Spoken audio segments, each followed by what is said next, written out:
안녕하십니까. 아나운서 이영호입니다. 건강 365 추석기획 호르몬이 답이다.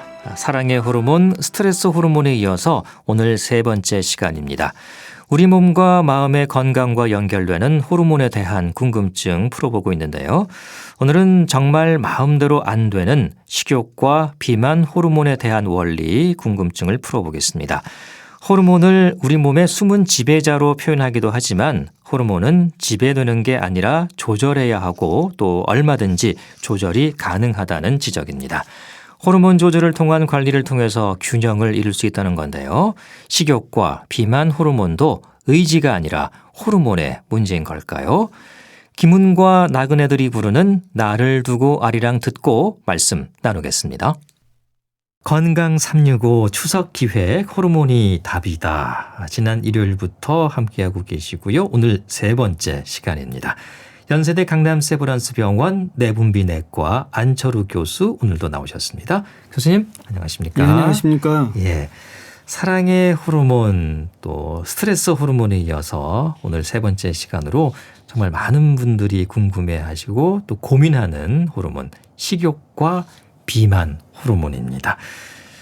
교수님께서도 혹시 이게 식욕이나 뭐 비만 때문에 고생하신 적이 있으신가요? 뭐 그냥 뵙기에는 건강해 보이시는데. 아유, 식욕과 비만에 그 상관없는 사람이 어디 있겠습니까? 예. 저도 전임 강사 조교수 때 굉장히 사실은 뭐 식욕 조절도 못 하고요. 예. 그다음에 이제 좀 체중도 많이 나갔었는데 그다음에 이제 호르몬에 대해서 좀 연구하고 공부하면서 예. 많이 좀 다시 이렇게 좀 복구하고 있는 상태입니다. 직접 연구하시면서 네. 조절해야겠다, 빼야겠다, 네네. 덜 먹어야겠다 네네. 결론 내리신 거군요. 예, 예, 근데 예. 지금은 굉장히 건강해 보이시죠? 네, 지금 아주 좋습니다. 예. 근데 한때는 조금 고민하셨던 적이 네, 있으신 그때는 거네요. 체중도 많이 나갔고요. 많이 드시고. 네, 그래서 야, 그러셨군요. 내가 또 뭐 필요 이상으로 식사도 많이 하고 과다하게. 이거 분명히 과식. 어저께 뭘 먹고 또 아침도 먹었는데 또 배고프고 이 거짓 배고픔에 시달렸던 적이 많이 있습니다. 그런 것들도 다 호르몬에 대한 네. 영향이 있다는 거죠. 네네네. 네, 오늘 그걸 좀 풀어보겠습니다. 지금까지 이제 말씀해 주신 내용들이 호르몬은 생체 시계를 조절하는 화학 물질이다. 네. 그 말씀도 주셨고요.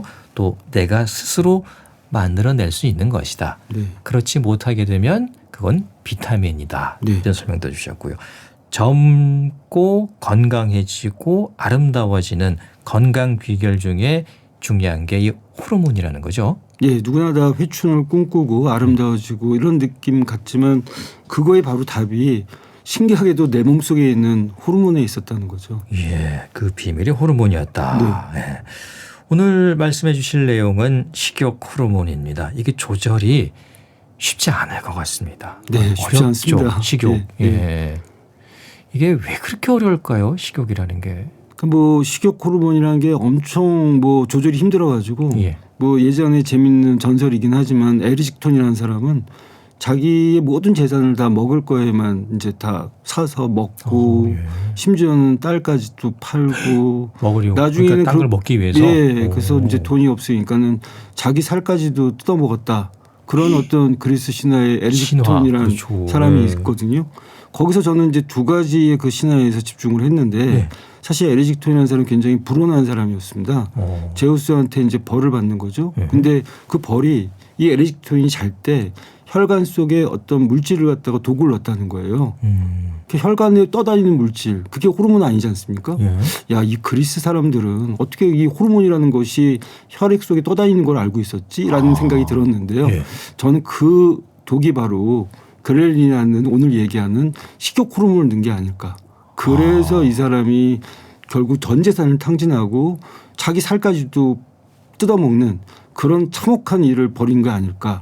그게 결국은 식욕 호르몬의 최후를 만료를 보여주는 것 같고요. 또 자기 살을 뜯어먹었다는 것도 굉장히 중요한 포인트인데 예. 결국은 이런 식욕이라는 거는 자기 파괴의 결과를 갖다가 초래한다라는 볼 수 있는 거죠. 예. 결국은 식욕이 그냥 단순해 저 사람은 욕심이 많은 거야. 저 사람은 승부욕이 강해 그게 아니라 이 식욕이라는 거는 내버려 두면 방치하면 자기 스스로 팔명할 수 있는 게 바로 인간의 욕구 중에 식욕이다라는 것을 그 그리스 신화가 대변하는 거 아닌가 생각을 했습니다. 예, 그리스 신화에서도 이미 식욕 호르몬의 무서움과 예. 식욕 조절이 힘들다는 걸 보여주는 거죠. 아. 그러니까 여러분들이 지금 명절 때 예. 지금 막 동그랑땡도 먹고 싶고 송편도 먹고 싶고 동시에 또 갈비찜도 먹고 싶고 예. 이게 다 내가 참을 수 없는 식욕 호르몬 때문에 그런 겁니다. 아, 그때는 이 그리스 신화 제사를 뜯어먹는. 뜯어먹었던 네, 그 신화를 좀 떠올리시면 조금 식욕을 억제하는 데 도움이 되지 않을까 싶기도 합니다. 예. 이게 참 조절이 어려운 호르몬인데 반대의 경우도 있을 것 같아요. 식욕이 좀 없는 경우도 있잖아요. 또 네네. 마르신 분들도 네, 있고. 네. 그때는 이 식욕 호르몬을 좀 올리고 싶지 않을까요? 그렇죠. 그때 식욕 호르몬이 두 가지의 카테고리가 있습니다. 식욕을 올리는 호르몬이 있고요. 예. 식욕을 떨어뜨리는 호르몬이 있습니다. 예. 그래서 식욕을 떨어뜨리는 호르몬이 분비가 시작되면 시작될수록 이제 문제가 이제 더 그게 악순환이 되거든요. 네. 그래서 왜 프랑스 모델들 보면 막 거식증이라는 병이 있지 않습니까? 맞습니다. 예전에 제가 좋아했던 가수인데 카펜터스라는 그 맞아요. 여자 가수 예. 거식증에 빠져가지고 자기가 죽을 걸 예감하고도 음식을 도저히 먹지 못하는 거예요. 예. 근데 그게 바로 식욕 억제 호르몬 렙틴의 분비가 많은 거죠. 예. 그 분비가 많아지면 세상 아무리 뭐 진수성찬이 있어도 내가 이거 안 먹으면 결국 곡기를 끊는 건데도 불구하고 못 먹게 되는 거거든요. 그게 바로 식욕 억제 호르몬 렙틴의 작용입니다. 예. 그것도 균형이 중요한 거네요. 그렇죠. 그렐린과 렙틴의 균형이 중요하죠. 예. 이게 수치가 높아질 수도 있고 또 낮아질 수도 있고 네. 균형이 중요한 건데 네. 이게 왜 이렇게 수치가 차이가 생기는 가장 큰 이유는 그럼 뭘까요, 이게? 예. 그 결국은 이제 식욕 호르몬을 촉진하는 그렐린은 위에서 분비되고요. 예. 그다음에 이제 렙틴 호르몬은 지방세포에서 분비되거든요. 예. 그래서 그런 것들의 원리를 좀 이해하면 우리가 이제 식욕 조절에 대해서 조금 도움을 받을 수가 있는데 예. 특히 이제 음식과 관련돼서요. 트랜스 지방 있지 않습니까? 예. 또 액상가동 같은 것들이 많은 음식들은 이게 식욕 조절 호르몬의 균형을 깨트립니다. 아. 그래서 우리가 스텔스기라고 해서 적의 레이더망을 통해 가지고 이제 그 침투하는 그런 비행기처럼 예. 이 액상가당이나 트랜스 지방은 이게 이제 렙틴 호르몬이나 이 그렐린이나 호르몬의 이 레이더를 또 피해 가거든요. 그러니까 어느 정도 음식이 들어오면 배가 부르니까 위가 늘어나서 그렐린이 덜 나와야 되고 예. 또 이게 또 지방으로 들어가면 렙틴이 이제 많이 들어왔네 해서 그만 먹으라고 하는데 그게 안 되는 게 트랜스 지방 액상 같은 것들이고요. 예. 또 운동 부족이 되면 이제 지방이나 이런 쪽 그 우리 조직에 문제가 생기니까 렙틴은 줄어들고 또 이제 뭐 또 그렐린은 많아지고 이렇게 되기 때문에 우리의 어떤 생활들 자체가 다 이 식욕 호르몬하고 관련이 있거든요. 예. 특히 지금 우리 명절 때 보면은 기름진 음식 먹죠. 또 단단한 음식 먹죠. 이런 것들이 다 나의 지금 식욕 호르몬의 균형을 깨트리고 있는 습관이구나라는 예. 것을 인식할 필요가 있는 겁니다. 그렇군요. 트랜스 지방, 액상 지방 이런 것들이 이제 호르몬의 균형을 무너뜨릴 수 있다는 거군요. 네네네. 예. 물만 마셔도 살이 찐다는 분들도 계세요. 예. 네. 실제로 그럴 수 있는 건지 이것도 호르몬과 관련이 있는 건가요? 예, 왜냐하면 이제 우리 몸에서 동화 작용을 하는 호르몬이 있고 이하 작용을 하는 호르몬이 있거든요. 동화 작용이라는 거는 살이 찐다고 쉽게 생각하시면 되겠고요. 이하 작용이라는 건 영양소를 분해하는 건데 이런 것들도 다 호르몬이 관여하거든요. 그래서 이런 호르몬의 균형이 깨지면 같은 칼로리를 먹어도 이게 분해가 잘 안 되면 다 살로 가는 거죠. 그래서 대표적으로 갑상선 기능 저하증이 조금 있으면 예. 사실 갑상선 호르몬은 우리 몸의 엔진 같은 거거든요. 예. 그래서 들어오는 영양소를 족족 분해를 시켜서 연소를 시켜야 되는데 불완전 연소가 되는 거죠. 그래서 적은 칼로리가 들어가도 뭐 결국은 그게 분해가 안 되면 다 살이 되니까 물만 먹어도 살찐다. 그러니까 뭐 진짜 물은 아니지만 저 사람은 조금 먹었는데도 살이 찔 리가 없는데 살이 찌는 거는 그걸 갖다가 이제 처리하는 연소시키는 호르몬의 작용이 떨어져서 그럴 수 있다고 볼 수 있는 거죠. 예. 식욕 호르몬이 이제 말씀해 주신 그렐린 호르몬이라는 거지요. 네네. 예. 이게 주로 밤에 많이 활성화되는 건가요? 이게 밤에 우리가 식욕이 또 많이 생기잖아요. 그렇죠. 그렐린이라는 호르몬은 이제 위에서 나오는 호르몬이고 먹으라고 하는 호르몬이거든요. 예. 근데 이제 이게 자면서 멜라토닌이 나오고 성장 호르몬이 나오면 그렐린 호르몬은 안 나오게 돼 있습니다. 근데 이게 이제 자지 않고 눈을 이제 뜨고 밤을 새고 그러면 그렐린의 이제 분비가 스탑되지 않으니까 자꾸 뭐가 생각나는 거죠. 그래서 잠을 할 때 일찍 안 자는 분들 보면 자꾸 이제 냉장고를 들락들락거리고 그렇죠.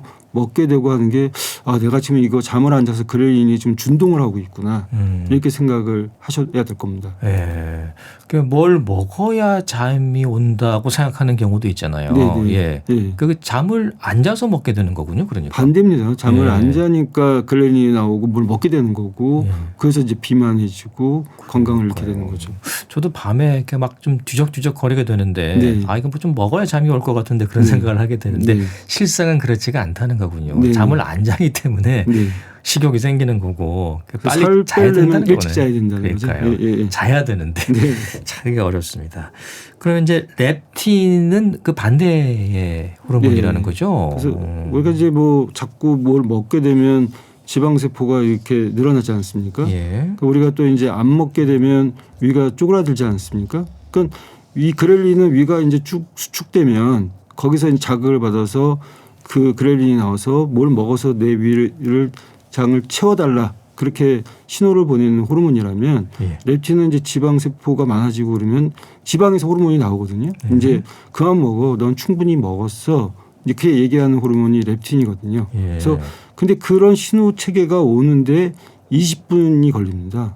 그래서 20분이요? 그래서 우리가 밥을 소나기 밥을 먹는 사람들 있잖아요. 아. 그만 먹으라는 이제 빨간 신호가 오기 전에 다 먹어버리는 거죠. 아. 그래서 이제 렙틴 신호를 느끼고 그만 먹으려면 천천히 꼭꼭 씹어 먹는 게 좋다라는 말도 참 그 예전에 우리 선조들이 그런 말을 했을 때 이미 렙틴 호르몬의 존재를 알고서 알고 계신 게 그런 아니었나. 얘기를 하는 게 아닐까 생각이 듭니다. 예. 그 밥을 빨리 드시는 분들이 좀 비만해질 수 있다고 얘기하잖아요. 네네. 그것도 이 렙틴 호르몬과 관련이 있겠네요, 그럼. 그렇죠. 그래서 밥을 천천히 먹으면 오히려 얘기하면서 천천히 먹으면 예. 더 많이 못 먹게 됩니다. 예. 그게 바로 이제 렙틴 호르몬이 나와서 이제는 그만 먹어라라는 신호를 내가 받는 거죠. 그러면 이제 아무리 진수성찬이 있어도 식욕이 없는 거죠. 예. 그러니까 이 렙틴 호르몬이 분비되는 시간이 20분이고 예. 그 전에 사실 우리나라 사람들 밥 빨리 먹잖아요. 급하게 예. 특히 점심 같은 경우에. 네. 거의 뭐 들이마시는 수준이죠. 그러니까요. 네. 급하게 먹으니까 네. 이 호르몬이 분비될 새도 없이 새도 없이. 이미 다 먹어치운. 이제 예. 렙틴 호르몬이 나왔는데 이미 다 먹어버렸어요. 나왔는데 상황 없어졌네 이렇게 끝났어요. 돼버리네. 그러니까 밥을 좀 천천히 여유 있게 먹는 것도 네네. 건강에 중요하다는 거예요. 예. 그 렙틴은 이게 지방 세포에서 나오는 거라는 거죠. 예. 그 지방에서 이렇게 호르몬이 분비된다는 것도 좀 신기한데요. 사실 우리 몸에 호르몬이 분비가 안 되는 곳이 없을 정도입니다. 그래요? 제가 요즘 연구하는 근육 호르몬은 예. 근육에서만 한 호르몬이 200개 나오거든요. 근육에서만. 네, 그래서 그런 호르몬을 우리가 마이오카인이라고 얘기를 하는데 예. 우리가 이제 근육 호르몬을 분비시켜서 비만이나 당뇨병을 이제 좀 이렇게 치료해 보려는 노력의 일환으로 제가 요즘 근육 호르몬 연구를 하고 있고요. 예. 지방에서도 호르몬이 엄청 많이 나옵니다. 아디포넥틴이라든지 여러 가지 이제 호르몬들이 나오는데 렙틴이라든지 그런 호르몬들이 결국은 이제 여러 가지 우리 건강을 조절하는 물질이라고 할 수 있겠습니다. 예. 그 호르몬 하면 주로 장기에서만 나오는 걸로 우리가 흔히 생각을 하는데 네. 그렇지가 않다는 거네요. 우리 몸에 어디에서나 다 나올 수 있다는 거군요. 그래서 우리가 호르몬 그러면 뭐 갑상선, 뭐 뇌하수체, 그렇죠. 예. 부신, 인슐린 나오는 췌장 이것만 생각하는데요. 네. 그래서 지금은 우리가 지방, 근육도 내분비 장기라고 이제 주장을 하는 거죠. 근육과 지방도 장기의 종류로 볼 수 있다. 네, 내분비 장기. 내분비 장기. 심지어는 이제 비만과 관련돼서 또 우리가 요즘 이슈가 되고 있는 소장 호르몬이라는 게 있습니다. 예. 그게 GLP-1이라고 조금 어려운 호르몬인데요. 최근에 어떤 미국의 이제 부자가 뭐 이름을 밝히면 일론 머스크가 예. 24kg 체중을 빼서 기적의 비만약이라고 했던 그 위고비라는 약이 있지 않습니까? 예. 그게 소장 호르몬이거든요.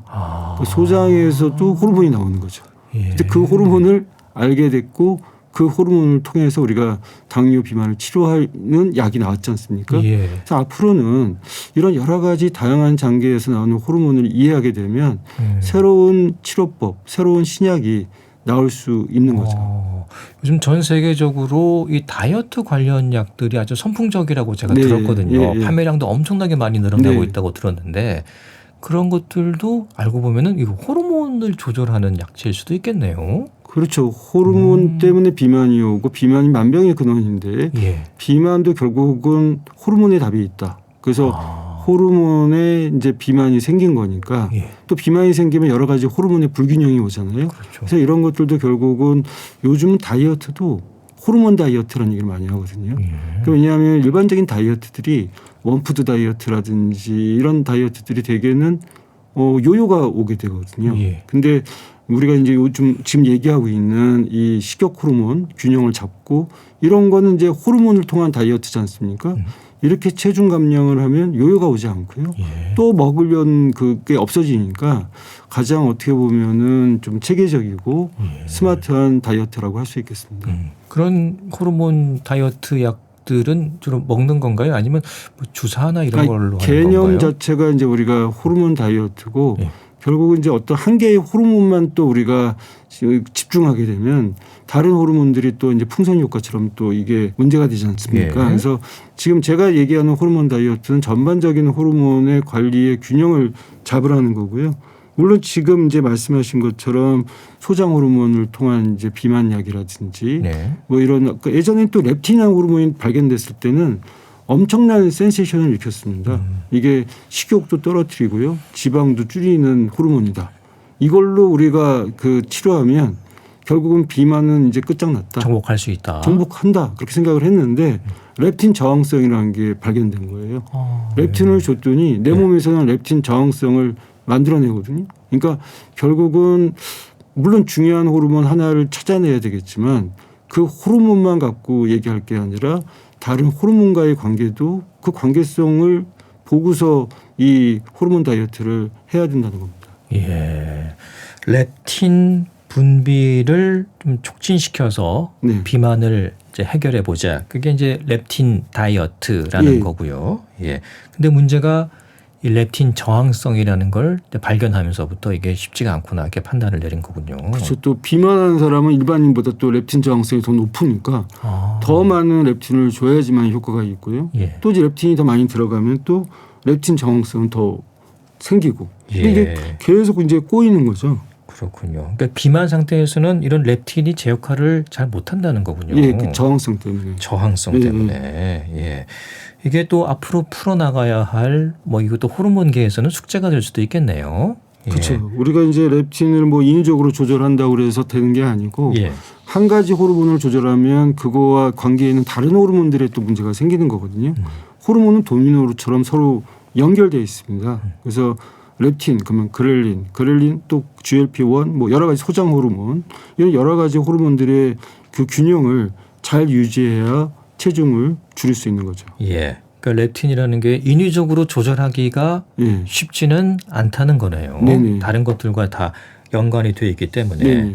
결국에는 이 렙틴과 그렐린 호르몬 네. 이 두 가지가 잘 균형이 돼야지 체중 조절도 가능하겠네요. 네. 그래서 이거를 균형을 갖다가 이제 맞추지 않고 예. 체중을 줄이게 되면 이제 그렐린이 준동해서 아까 얘기했던 대로 요요가 오고 예. 렙틴의 저항성이 생겨서 또 요요가 오기 때문에 이 균형을 잘 유지하면서 이렇게 다이어트를 끌고 가는 그런 과정이 필요합니다. 그렇겠군요. 또 식욕과 이런 비만 호르몬을 얘기할 때 빠지지 않는 게 인슐린이라는 거잖아요. 예, 당뇨와도 연관이 있는 네. 거고요. 예, 어떻습니까? 예, 인슐린은 우리가 이제 혈당을 떨어뜨리는 호르몬을 알고 있지만 저는 인슐린에다가 비만 호르몬이라고 이름을 붙였는데요. 예. 인슐린이라는 게 혈당을 떨어뜨리기도 하지만 세포의 사이즈를 키우고 세포를 증식시키는 효과가 있습니다. 그래서 우리가 인슐린이 많아지게 되면 결국은 비만해지고요. 그래서 인슐린이 또 비만해지면 이 인슐린 아까 렙틴 저항성처럼 인슐린 저항성이 생겨서 더 많은 또 인슐린이 나오게 되고요. 이런 것들이 계속 악순환을 일으키기 때문에 인슐린의 기능 두 가지가 있다. 하나는 혈당을 떨어뜨리는 기능, 하나는 세포를 사이즈를 키우는 기능. 그래서 비만과 관련된 기능이 있죠. 그래서 비만과 당뇨가 같은 토양에서 자라는 하나의 식물이라고 우리가 얘기하는 이유가 예. 사실은 이게 인슐린 호르몬이 두 가지 기능이 있어서 그렇거든요. 예. 그래서 인슐린을 많이 이제 쓰다 보면은 혈당은 떨어지지만 저항성이 생길 때는 비만이 될 수도 있습니다. 예. 그리고 또 인슐린이 또 나오게 되면 식욕을 어떻게 올리게 됩니다. 그래서 예. 한 가지 호르몬이 한 가지 기능이 있지는 않은 거고요. 인슐린이 이제 많이 나오게 되면 또 그렐린처럼 식욕을 되는 거죠. 그래서 인슐린이 나오면 혈당이 떨어지고 혈당이 떨어지니까 당이 떨어지니까 또 뭘 먹게 되고 그래서 이 식욕에 관련된 호르몬도 여러 가지가 있고요. 또 한 가지 현상이 여러 가지 호르몬의 합동으로 이루어집니다. 우리가 혈당이 높다 그러면 인슐린 호르몬만 문제가 되는 건가 생각할 그렇죠. 수는 예. 있지만 혈당을 올리는 데는 이 소장 호르몬도 관련이 있고요. 코르티졸이 올라가면 또 혈당이 올라가고요. 그래서 여러 가지 한 가지 우리의 생체 현상은 다양한 호르몬의 집합체로 보일 수가 있는 거고 예. 또 한 가지 호르몬이 얘는 그냥 혈당만 떨어뜨리는 호르몬이야. 그게 아니고 이게 식욕도 관련돼 있고 지방에도 관련돼 있다. 이렇게 생각을 하셔야 됩니다. 예. 그 말씀 듣다 보니까 이게 당뇨 치료하는 데 있어서도 네. 이런 호르몬이 굉장히 중요하겠네요. 뭐 단순히 인슐린만 가지고 바라볼 건 또 아니라는 생각도 좀 들고요. 예, 크게 보면은 당뇨도 인슐린이 안 나오는 당뇨가 있고요. 예. 인슐린이 나오는데 인슐린 저항성이 생긴 당뇨가 있거든요. 아, 그래요. 그래서 우리가 그걸 1형 당뇨, 2형 당뇨 얘기하지 않습니까? 예. 최근에는 3형 당뇨 얘기도 합니다. 예. 그래서 당뇨의 합병증 중에 하나가 치매인데요. 치매와 혈당이 동시에 높아지는 당뇨병을 우리가 3형 당뇨라고도 얘기를 하거든요. 그러니까 이 인슐린에 따라서 우리가 당뇨병을 가난에 비유하자면 돈을 못 벌어서 가난한 사람도 있지만 돈을 잘 버는데도 막 과소비하고 이렇게 해서 또 이제 가난한 사람도 있는 거죠. 빚지고 사는 사람들처럼. 그래서 1형 당뇨는 인슐린이 안 나오는 당뇨고요. 2형 당뇨는 인슐린이 많이 나왔는데 제대로 인슐린의 기능이 떨어져 있는 상태로 우리가 2형 당뇨라고 하는 거죠. 그렇군요. 예. 자, 오늘 식욕과 관련된 호르몬 살펴보고 있습니다. 노래 한 곡 듣고 잠깐 쉬었다 갈까요? 또 오늘은 어떤 곡을 추천해 주실지도 기대되는데요. 오늘은 이제 추석 때 가족들도 만나고 신나고 또 그런데 음식들이 정말 많잖아요. 그래서 이제 음식들 보게 되면 진짜 아주 당 전체 단순당이 막 가득 차 있는 그런 음식도 있고 그렇지 또 않은 당 지수가 떨어지는 음식도 있지 않습니까? 예. 그래서 기분 좋게 먹은 음식을 또 이게 이제 식욕과 관련돼서 비만해지고 이러면 안 되니까. 근데 그런 어떤 이제 맛있지만 좀 우리한테 좀 좋지 않은 그런 음식들이 아이스크림이지 않습니까? 예. 달달하고 그래서 뭐 제목은 신나고 그렇지만은 이제 이런 어떤 비만과 식욕과 관련돼서 음식이 중요하다는 의미에서 예. 제가 임병수의 아이스크림 사랑 선곡했습니다. 임병수의 아이스크림 사랑. 이 노래를 이렇게 호르몬과 관련해서 생각하면서 듣기는 처음인 것 같습니다. 예. 의미를 되새기면서 임병수의 아이스크림 사랑 듣고 다시 오겠습니다. 네, KBS 라디오 건강 365 추석 기획 호르몬이 답이다. 연세대 강남 세브란스 병원 내분비내과 안철우 교수와 함께하고 있습니다. 임병수의 아이스크림 사랑 듣고 왔는데요. 이 아이스크림이 좀 안 좋은 음식으로 많이 알려져 있긴 하는데 저도 아이스크림 개인적으로 좋아하거든요. 네. 예. 근데 이 단맛이라는 게 지난 시간에도 한번 말씀해 주셨는데 이게 호르몬을 자극하는 역할은 분명히 있잖아요. 네네. 예. 그게 또 조금 먹게 되면 좀 도움은 되지 않을까 그런 생각은 든다. 예, 물론 이제 우리가 적당히 드시는 것도 중요한데 특히 이제 같은 칼로리라도 우리가 당 지수라는 게 있고 당 부하라는 게 있습니다. 그래서 당 지수라는 거는 전체적인 당이 얼만큼 있냐는 거는 우리가 이제 당 부하라고 하고요.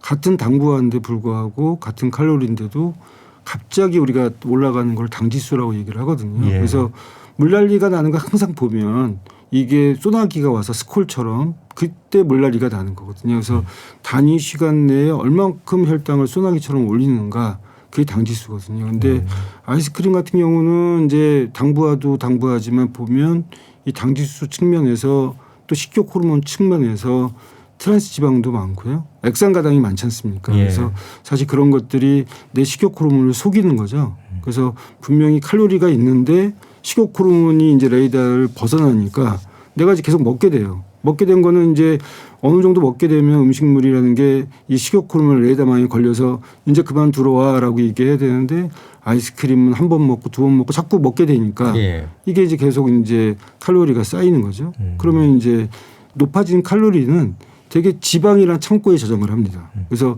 왜 우리가 칼로리가 높은 음식을 먹고 음식을 많이 먹으면 근육도 커져야 되고 또 뭐 지방도 커지고 뼈도 커져야 되는데 뼈라는 건 한번 성장판이 이제 다치면은 더 이상 커질 수 없고요. 근육이라는 건 일단은 형태를 갖추고 있기 때문에 거기에 뭘 집어넣을 수가 없어요. 근데 이 지방 조직은 막 늘어나게 할 수가 있지 않습니까? 네. 거기에 칼로리가 쌓이니까 내장 지방이 생기고 그래서 이제 지방 세포에서 나쁜 호르몬이 나오고 그래서 네.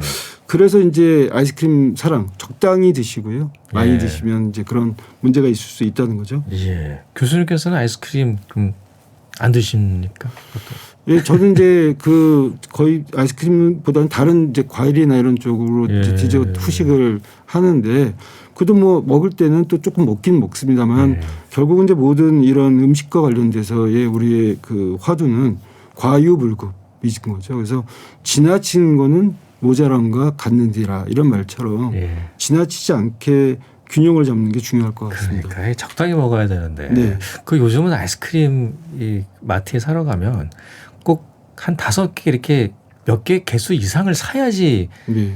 할인을 해주더라고요. 그래서 한 개 사러 갔다가 막 5, 네. 6개를 꼭 어쩔 수 없이 네. 사야 되고 또 사면 또 먹어야 되잖아요. 또 있으면 먹게 되고. 그러니까요. 네. 아 그냥 좀 싸게 해주면 안 되나 네. 그런 생각 들 때가 있습니다. 아무튼 과유불급입니다. 네네. 뭐 드실 때는 드시더라도 조절하면서 적당히 드셔야 된다는 거고요. 식욕과 비만 호르몬에 대해서 말씀을 계속 이어나가겠습니다.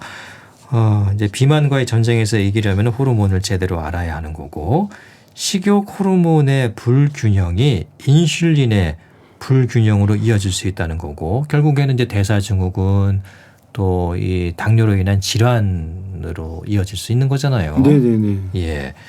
자, 인슐린 하면 주로 이제 당뇨병으로 많이 생각을 하는데 앞서 말씀 들어보니까 뭐 여러 가지 다른 네. 호르몬도 다 영향이 있는 거네요. 예. 어쨌든 당뇨병도 대사증후군의 하나인 거잖아요. 예. 그래서 대사증후군의 한 요소죠. 그러니까 우리가 당뇨병이라는 건 혈당이 126부터가 공복 혈당이 당뇨라고 하고 네. 식후 혈당은 200 이상, 당화혈수는 6.5% 이상을 당뇨라고 얘기를 하거든요. 근데 이 대사증후군은 조금 이 당뇨병하고 비슷한 것 같으면서 좀 다릅니다. 이 대사증후군이라는 것은 인슐린 저항성이라는 뿌리에서 하나씩 성인병이 생기는 거거든요. 대사질환이. 그래서 고혈압이 생길 수 있고요. 그다음에 이제 HDL하고 중성지방이 있지 않습니까? 그래서 좋은 콜레스테롤은 떨어지고 중성지방은 올라가는 그런 어떤 이상 지혈증이 생기고요. 그렇죠. 예. 또 비만해지면 또 인슐린 저항성이 더 생기죠. 더 생기고. 그리고 이제 혈당이 올라가거든요. 근데 이 대사증후군에서 이 혈당의 기준은 126이 아니고 100이라는 거에 주목하셔야 됩니다. 이 대사증후군은 세계보건기구 WHO에서 이제 대사증후군의 진단 기준에 혈당이 126이 아니고 100이라는 거예요. 그 얘기는 뭐냐면 당뇨병처럼 아주 뚜렷한 질병이 되는 게 아니고 증후군이기 때문에 100부터가 이런 것들이 이제 5가지 기준 중에 3가지 이상이면 우리가 대사증후군으로 진단을 하거든요. 예. 그 얘기는 세계보건기구에서는 비만과의 전쟁 또 이제 비만이 결국은 당뇨로 이어지고 각종 심혈관 질환이 이어지니까 그것을 조금 선제적으로 예방적으로 막기 위해서 진단 기준을 낮출 수도 있는 거고요. 또 이제 대사증후에서 얘기하는 인슐린 저항성이라는 게 당뇨까지는 아니더라도 당뇨 전 단계 그렇죠. 100가 120면 당뇨 전 단계인데 예, 예. 거기까지 포함시킨 것도 인슐린 저항성과 관련이 있다는 거죠. 근데 실제로 연구를 해보면요. 예. 그 당뇨 환자하고 그 당뇨 전 단계 환자 네네. 있지 않습니까? 예. 이런 사람들 보게 되면 당뇨 전 단계 환자들도 이미 합병증이 있거든요. 예. 당뇨 전 단계도 1단계가 있고 2단계가 있는데 1단계는 혈당이 100에서 110이고요. 2단계는 110에서 126입니다. 그런데 2단계와 1단계의 차이점은 둘 다 당뇨로 5년 내에 이제 40% 정도 많으면 전환되기는 하지만 이미 이 당뇨 전 단계에서는 110에서 126 사이는 당뇨의 합병증을 갖고 있을 수 있다는 거죠. 당뇨 전 단계부터 관리하고 조심해야 된다는 게 다 그런 의미도 포함이 되는 거네요. 그러니까 우리가 이제 당뇨를 조절하는 이유는 단순히 혈당을 조절하는 건 필요 조건입니다. 예. 근데 결국은 필요 충분 조건은 합병증을 예방하는 거거든요. 그래서 뭐 당뇨 환자하고 당뇨 환자가 아닌 사람하고 누가 더 오래 살 것 같습니까? 당뇨 아닌 사람이 훨씬 당뇨 아닌 사람이 더 오래 살 것 같죠. 예. 근데 우리가 다시 세부 분류를 해서 당뇨가 있고 합병증이 있는 사람, 없는 사람, 그다음에 그 당뇨가 아예 없는 정상인 이렇게 분류하게 되면 당뇨가 있는데 합병증이 없는 사람이 제일 오래 사는 거예요. 그래요. 그러니까 결국은 당뇨병이라는 게 당뇨병 자체가 문제가 아니라 합병증이 문제라는 거고요. 예. 당뇨병이 있어도 합병증이 오지 않게 우리가 호르몬 관리를 잘하면 예. 그게 결국은 장수의 요건이 된다고 건강해질 수 있는 요건이 오히려 된다는 그런 거죠. 분들은 또 신경 쓰고 더 관리를 하실 수가 있으니까. 그렇죠. 그래서 이제 어떻게 보면 당뇨병을 우리가 걸리고 대사증후군이 걸리고 하는 거는 예. 하나의 우리의 그 계기가 될 수 있다는 겁니다. 예. 어떻게 보면 우리의 선물이라고 생각하고 이게 내가 지금 호르몬을 인식하고 호르몬 관리를 하느라는 이 어떻게 보면 인생의 시그널을 주는 거네. 시그널을 주는 거죠. 예. 그래서 지금 얘기했던 인슐린 호르몬이라든지 식욕 호르몬이라든지 이런 거를 이제는 관리해야 되겠구나 그런 생각을 해보셔야 되겠죠. 예. 그렇다고 해서 물론 뭐 당뇨가 걸려야 된다 이건 절대 아닌 거고. 그렇죠. 당뇨가 안 걸리게 하는 게 중요하고 그렇죠. 걸리더라도 예. 이미 이제 그런 당뇨에 대한 시그널이 왔을 때 더 관리를 잘하고 건강 관리를 잘하는 것이 더 중요하다는 걸 좀 강조하는 차원에서 말씀을 드렸네요. 예. 이 식욕 호르몬의 균형을 유지하는 게 중요한데 그걸 깨뜨리는 요인 중에 하나가 식품 환경 때문이라는 얘기도 있습니다. 예. 식품 환경에 뭐가 문제일까요? 그래서 우리가 이제 뭐 식품에 들어있는 여러 가지 액상과당, 트랜스지방 같은 성분도 문제지만 예. 이 우리나라 사람들이 이제 굽거나 직화구이 이런 거 많이 먹거든요. 요리 방법이군요. 예, 그 조리 방법도 중요한데 되게 이제 뭐 우리가 갖고 있는 이제 환경 호르몬 얘기들 있잖아요. 다이옥신이라든지 뭐 프탈레이트 이런 비스페놀 A 같은 그런 환경 호르몬 얘기만 하는 게 아니고 이 식품 속에 들어있는 어떤 화학적인 성분들이 조리 방법에 따라서 이게 더 강화되기도 하거든요. 예. 그래서 그런 거를 우리가 이제 후기 당화 산물이라고 얘기를 하는데 AG라는 게 있습니다. AG라는 게 결국은 당 독소라는 거거든요. 그래서 그런 어떤 이 식품 환경에 대해서도 지금은 영양소가 얼마 들어있고 칼로리가 얼마 들어있고 성분이 어떤지도 있지만 앞으로 점점 이제 이런 어떤 호르몬과 관련된 이 환경 호르몬 그게 다시 말해서 이제 AG 같은 것들 그런 것들에 대한 지적들이 많이 나오고 있습니다. 가공식품들도 좀 그렇죠. 문제가 될수 있는 거죠. 가공식품들이 되게 우리가 이제 환경 호르몬이 많은 음식이라고 얘기를 하는데 예.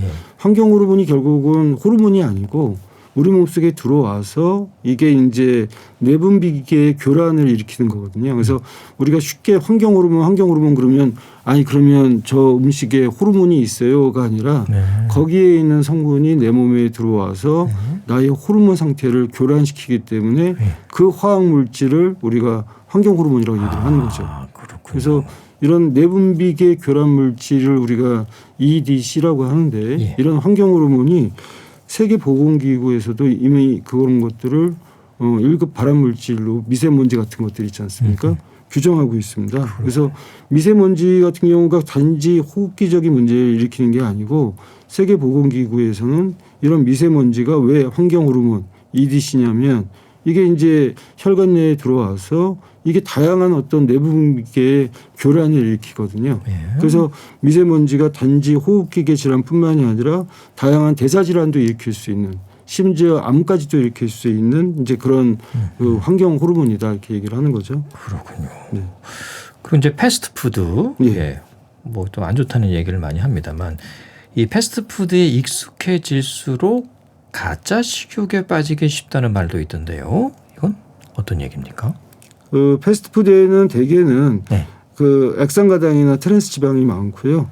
또 이제 아까 얘기했던 대로 이제 패스트푸드라는 게 또 밀키트 같은 것들 있지 않습니까? 예. 조리 방법들이 고온이나 이제 우리가 뭐 예를 들면 그 납작만두 같은 거 있잖아요. 예. 그런 어떤 이제 음식들 같은 거 보면 되게 막 기름에다가 튀기거나 굽거나 이런 음식들이 많거든요. 그래서 그런 것들이 이제 보면은 나의 식욕 호르몬을 갖다가 균형을 깨트려서 분명히 칼로리가 있는데도 이제 음식물이 들어왔는데도 그걸 제어하지 못하고 자꾸 배가 고프게 느껴지는 거예요. 네. 그리고 혈당 스파이크라는 게 있는데 이런 패스트푸드는 아주 달달하고 금세 혈당이 올라가거든요. 근데 높아진 혈당은 금세 또 떨어집니다. 그래서 그거를 우리가 혈당 스파이크라고 얘기를 하는데 혈당 스파이크가 되면 몸에서는 저혈당 느낌이 들어요. 당 떨어졌다는 느낌을 갖는 거죠. 예. 그래서 사실 검사해 보면은 저혈당은 아니거든요.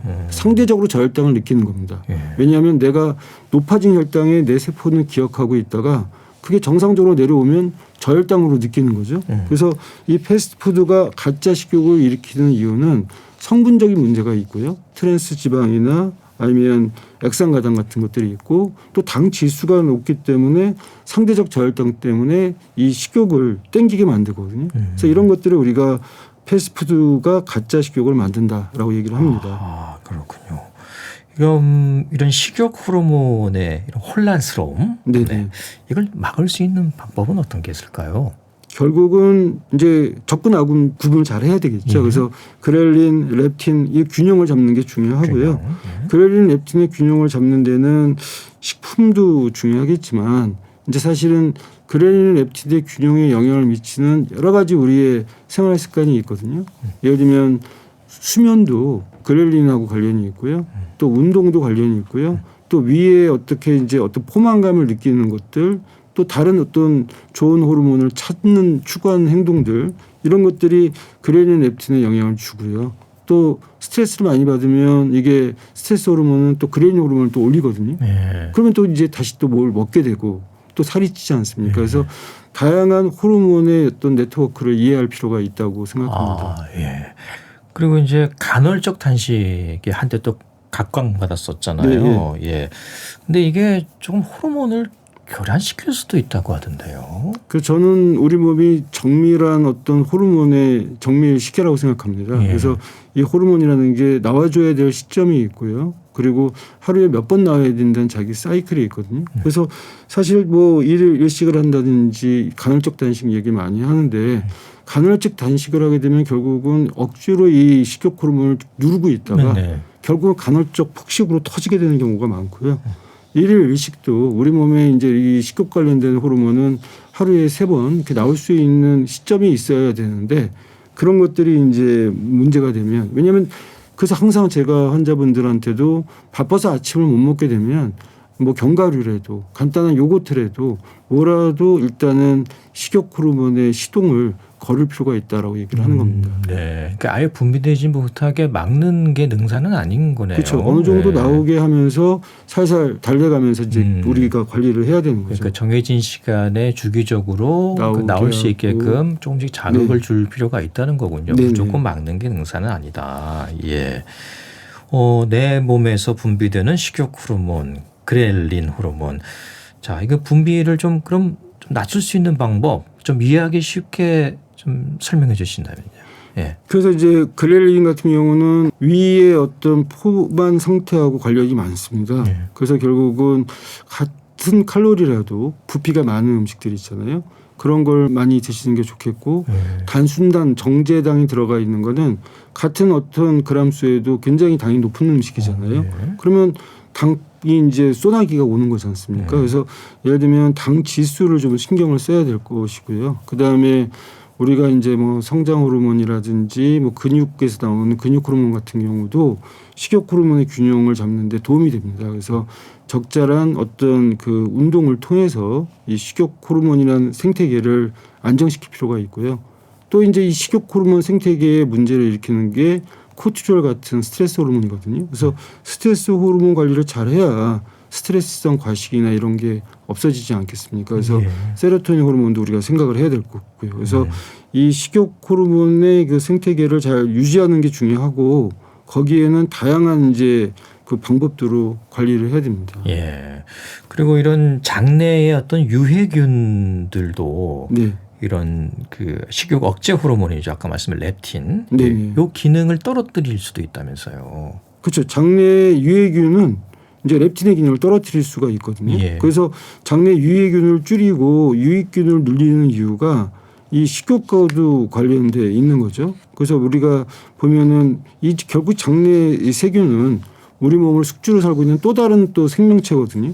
그래서 여기서 나오는 신호가 어떻게 보면은 이제 우리 몸의 내분비계에 영향을 미치는데 이런 것들이 이제 예를 들면 식욕과 관련된 그런 어떤 문제를 일으키게 됩니다. 그렇군요. 아무리 노력해도 살이 안 빠진다 이런 말씀하시는 분들에게 끝으로 호르몬 균형을 위해서 한 가지만 좀 조언해 주신다면요.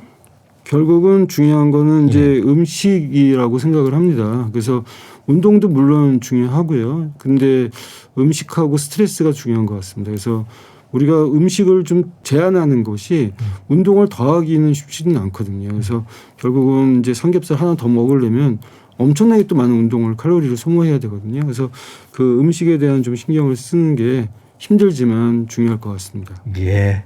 자, 건강 365 추석 기획 호르몬이 답이다. 오늘은 식욕과 비만 호르몬 함께 했고요. 내일은 성장 호르몬에 대해서 들여다보도록 하겠습니다. 자, 교수님 내일도 잘 부탁드리겠습니다. 오늘 나와주셔서 고맙습니다. 네, 감사합니다. 네, 연세대 강남 세브란스병원 내분비내과 안철우 교수와 함께했습니다. KBS 라디오 건강 365 조영남의 내 고향 충청도 들으면서 저도 인사드리죠. 아나운서 이영호였습니다. 고맙습니다. 일사후퇴 때 비난 내려와 살다 정든 곳 두메나 산고 태어난 곳은 아니었지만 나를 키워준 고향 충청도 내 아내와 내 아들과 셋이서 함께 가고 싶은 곳 넌과 밭 사이 작은 초가지 내 고향은 충청도라오 어머니는 밭에 나가고 아버지는 장에 가시고 나와 내 동생 논길을 따라 메뚜기 잡이 하루가 갔죠.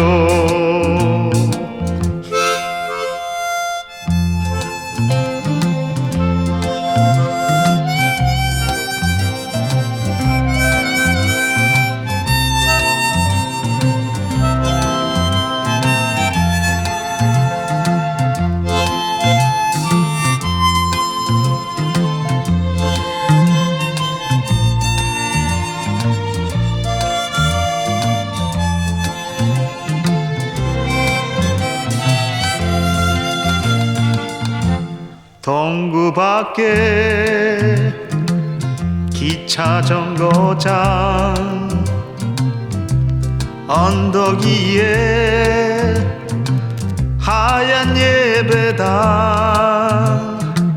내가 다니던 국민학교는 동네에서 제일 큰 집이었죠. 내 아내와 내 아들과 셋이서 함께 가고 싶은 곳 논과 밭 사이 작은 초가지